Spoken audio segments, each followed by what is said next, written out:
আসসালামু আলাইকুম বন্ধুরা, আপনাদের জন্য আবারও আরেকটা ভিডিও করার চেষ্টা করতেছি। আপনাদেরকে আজকে দেখাবো ছাদে বাগান করলে লেবু, যেটা লেবু আমাদের সবসময় কিন্তু লেবু খুবই প্রয়োজনীয় জিনিস। আমাদের সবসময় কিন্তু লেবুটা লাগে।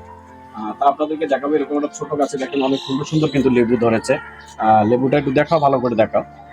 এই ছোট গাছে দেখেন কমপক্ষে এই গাছে না হলো 2 থেকে 300 লেবু কিন্তু ধরেছে। তা একটা ছোট গাছে এতগুলো লেবু ধরেছে, এটা কিন্তু বাসার একটা ছাদে এরকম একটা গাছ যদি রোপণ করা যায়, সেটা কিন্তু মানে এটা অনেক একটা উপকারিতায় চলে আসে। সাধারণত লেবু আর দেখা যাচ্ছে বাগানে কিনতে হবে না। আর সব থেকে বড় বিষয় হচ্ছে এই ছাদে আমরা দেখেন এর পাশাপাশি কিন্তু সবজি লাগা হয়েছে। ভেন্ডি গাছটাতে কিন্তু দেখেন ভেন্ডিও ধরেছে। আমরা আরো অনেক সুন্দর সুন্দর গাছ এই বাগানে লাগিয়েছে। এই বাগানটা কিন্তু আসলে খুব সুন্দর। এটা ছোট ছাদ বাগানে যে এত সুন্দর সুন্দর গাছ আছে, এটা কিন্তু খুবই একটা ভাবনার মতো জিনিস। দেখেন এখানে কিন্তু পেঁপে পেঁপে গাছে কিন্তু পেঁপে ধরেছে, পেয়ারা ধরেছে, এখানে পেঁপে, যেখানে মরিচ গাছ আছে আমাদের, এখানে অনেক কিছু কিন্তু এখানে লাগা আছে। তো আপনারা যারা ছাদ বাগান করতে চাচ্ছেন তারাও কিন্তু করতে পারবেন।